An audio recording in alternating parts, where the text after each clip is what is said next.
I am the owner of a dilapidated inn. Business has been tough, but I have a reason why I must protect this place. Just when I was about to give up, a penniless old woman with a story appeared. I've always been a burden. Treated harshly by her son, she reminded me of my own grandmother. And with a single word from her, unbelievable changes began to happen at my inn. My name is Zach O'Neill. No customers today either, huh? The inn I run is in shambles. Hardly anyone would choose to stay here. Even I think so. But this place is important, handed down to me by a mentor. I want to protect this place with all my heart, so I continue to run the inn. That mentor was my high school soccer coach. In my childhood, I lived with my grandmother and mother. With my mother busy with work, my grandmother was always there for me. She cooked, bathed me, and stayed with me until I fell asleep. Wrapped in her warmth, I never felt lonely. However, in third grade, my grandmother passed away due to illness. Although my mother continued to work hard as the family breadwinner, we hardly spent time together.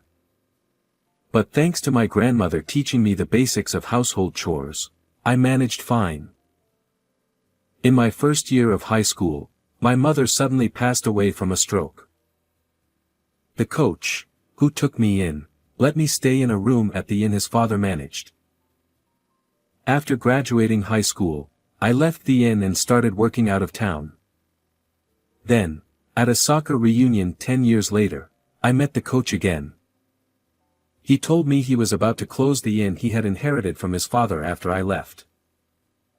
Wanting to somehow keep the inn that had welcomed me in, I begged him to let me take over.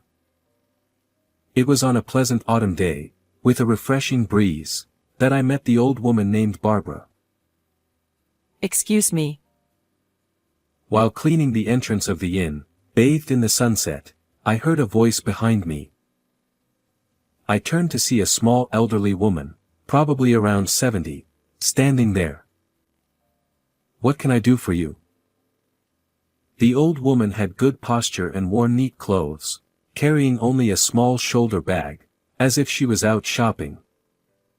Clearly, she wasn't a guest. I forgot my wallet. But I promised to pay later. Can you let me stay tonight? Well, sure. Her anxious expression turned to relief. Thank you. My name is Barbara. I was really in trouble. I remembered my grandmother. Though they didn't look alike, her gentle tone brought me comfort. I hurriedly put away the broom and showed her to a room. "You don't have much luggage." Barbara, with a sad expression, looked away. It's better to travel light. Sensing there was more to her story, I respected her privacy. She declined food, but I decided to eat dinner with her out of concern. With few ingredients available, I prepared a simple meal. You're young, but your cooking is quite gentle. Despite the simplicity, she seemed pleased. Barbara didn't talk much about herself, but listened to my stories with a smile, about my childhood, my mentor, and the inn. What's the concept of this inn? Concept? Why did I take over this inn? To share the warmth I felt here with others. The concept is a warm and welcoming space where you can feel at home. That's wonderful. She nodded approvingly. The next morning. I couldn't offer much hospitality, so there's no need to pay. Talking with you was more than enough for me. Thank you. Though surprised, she thanked me repeatedly before leaving.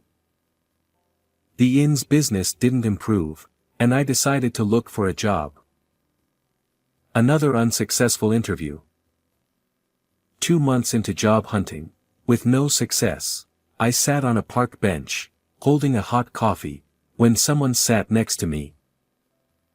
Under a wide-brimmed hat, I recognized the profile.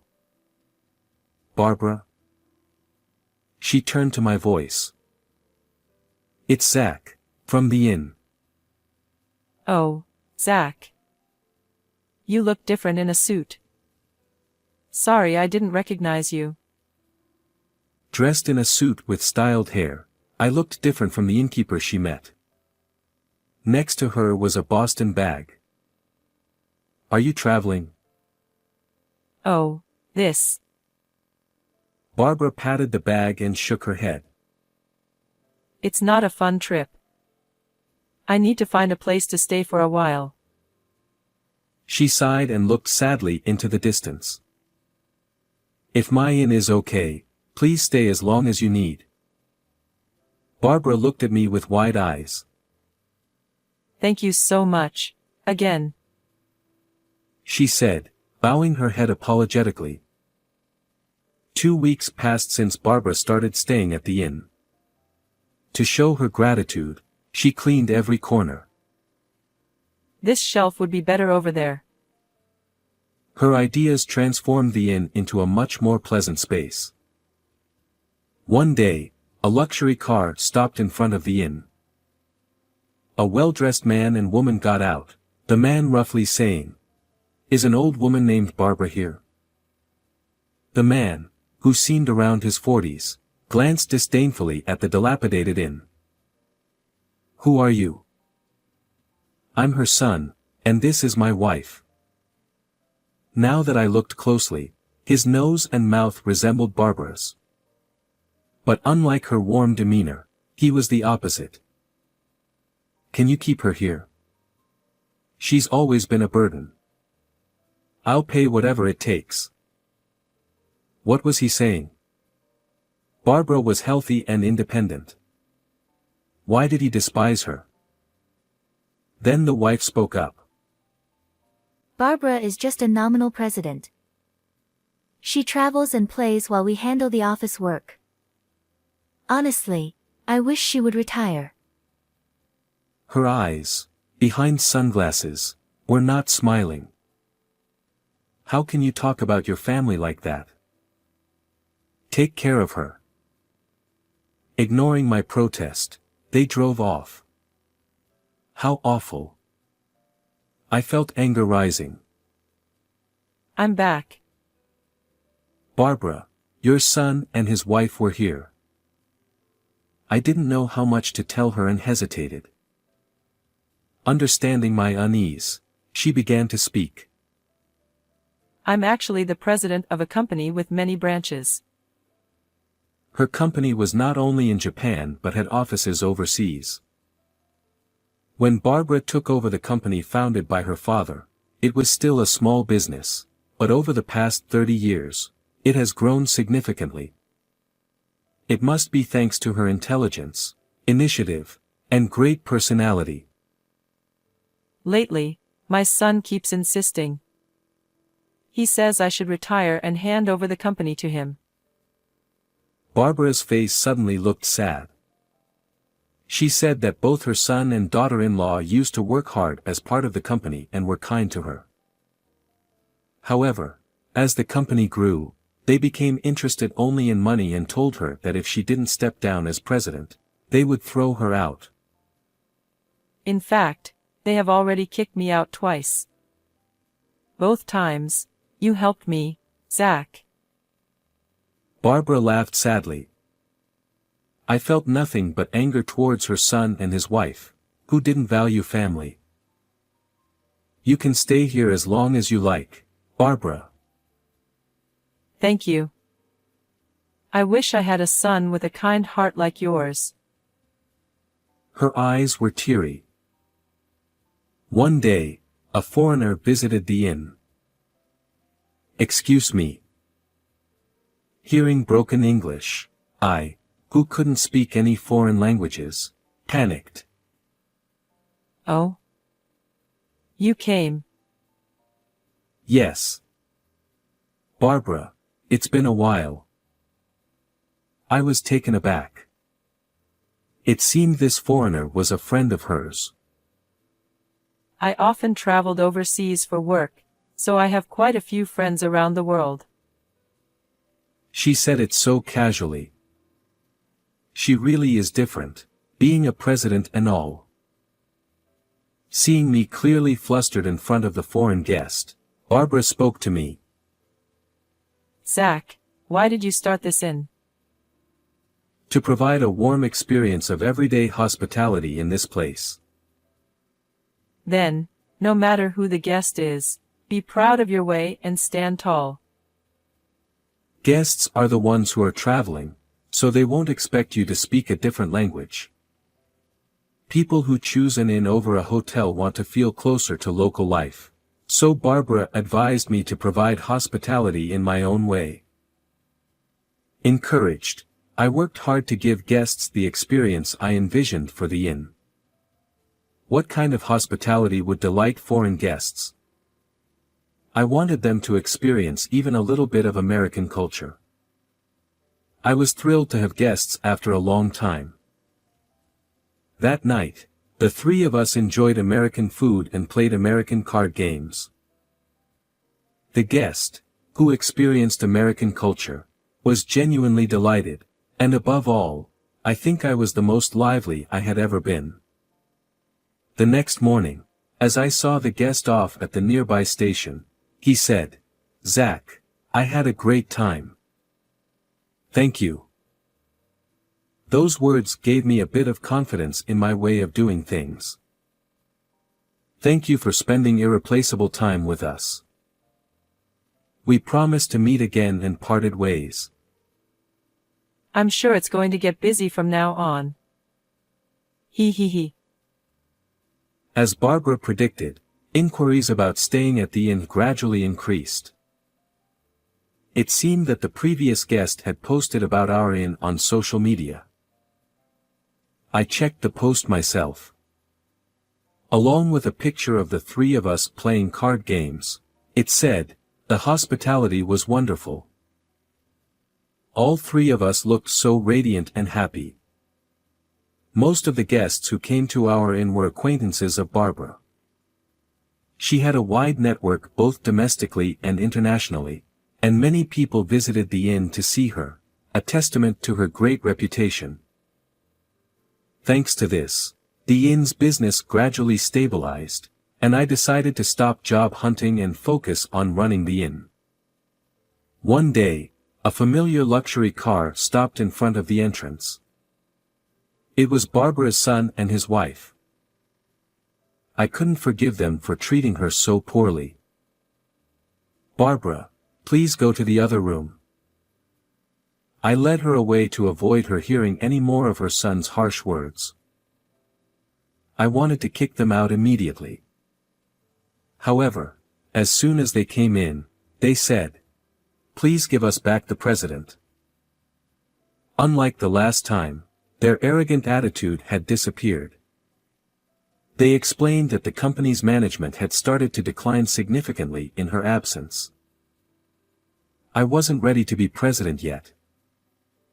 Her son looked remorseful. Barbara had grown the company significantly. Naturally, she must have a deep attachment to it.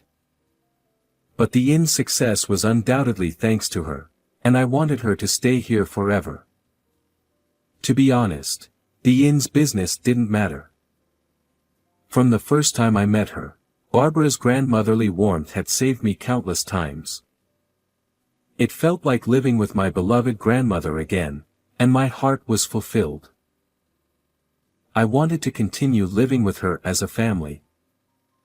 As I pondered this, Barbara's voice rang out from behind. What nonsense are you talking about? I won't listen to someone who values money over their parent. Barbara rebuked her son and daughter-in-law. She explained the importance of valuing relationships, and showing consideration and respect to each person to succeed in society.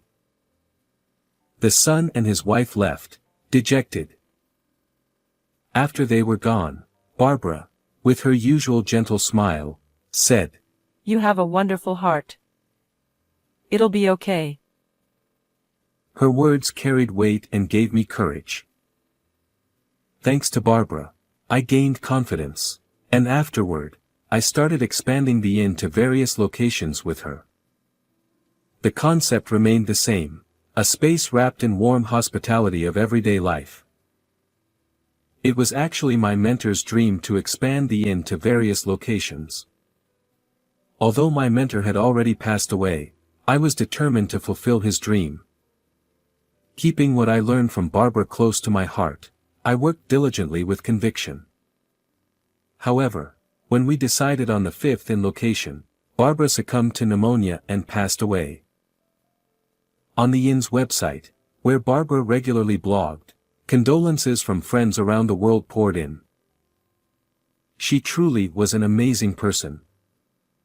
I had always relied on Barbara. I wondered if she had really been happy staying by my side. Now, I felt a pang of regret. Zach, long time no see. Turning around, I saw the man who first posted about my inn on social media. We promised to meet again, remember? Thank you for coming. I shook hands firmly with the man. I remembered the photo from when we played card games together. Back then, he, Barbara, and I had the brightest, most genuine smiles. Barbara must have treasured the days we spent together. Believing this, I returned to my work. Barbara, the other day, your friend came from Indonesia. Today is August 3rd, the anniversary of Barbara's death. Every year on this day, I visit her grave and update her on my life. Even after she passed away, her friends from around the world continued to use our inn. By the way, recently, someone asked if I was your son. I was so happy to be mistaken for her son. I told them that even though we're not related by blood, you're an important family member. They said that since we resemble each other, we must be family by heart. Barbara continues to live on in the hearts of her friends worldwide. Of course, she lives on in my heart too. I will strive to be like you, Barbara. So please continue to watch over me. Just like the bright summer sunshine, my future is bright and shining. How did you like this story? Don't forget to subscribe to our channel. See you in the next video.